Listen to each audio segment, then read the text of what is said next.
Today we're continuing to read The Brothers Karamazov. In the first place, this Mitya, or rather Dmitri Fyodorovich, was the only one of Fyodor Pavlovich's 3 sons who grew up in the belief that he had property, and that he would be independent on coming of age. He spent an irregular boyhood and youth. He did not finish his studies at the gymnasium. He got into a military school, then went to the Caucasus, was promoted, fought a duel, and was degraded to the ranks, earned promotion again, led a wild life, and spent a good deal of money. He did not begin to receive any income from Fyodor Pavlovich until he came of age, and until then got into debt. He saw and knew his father, Fyodor Pavlovich, for the first time on coming of age, when he visited our neighborhood on purpose to settle with him about his property. He seems not to have liked his father. He did not stay long with him, and made haste to get away, having only succeeded in obtaining a sum of money and entering into an agreement for future payments from the estate, of the revenues and value of which he was unable, a fact worthy of note, upon this occasion, to get a statement from his father. Fyodor Pavlovich remarked for the first time, then, this too should be noted, that Mitya had a vague and exaggerated idea of his property. Fyodor Pavlovich was very well satisfied with this, as it fell in with his own designs. He gathered only that the young man was frivolous, unruly, of violent passions, impatient, and dissipated, and that if he could only obtain ready money, he would be satisfied, although only, of course, for a short time. So Fyodor Pavlovich began to take advantage of this fact, sending him, from time to time, small doles, installments.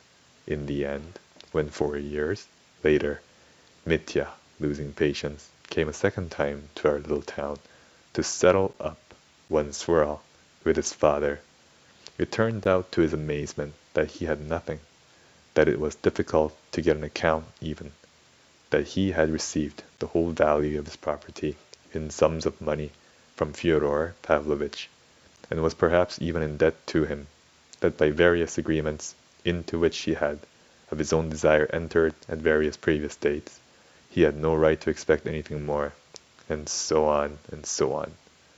The young man was overwhelmed, suspected deceit and cheating, and was almost beside himself.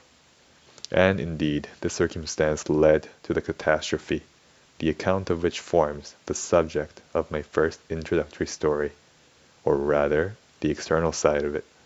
But before I pass to that story, I must say a little of Fyodor Pavlovich's other 2 sons, and of their origin.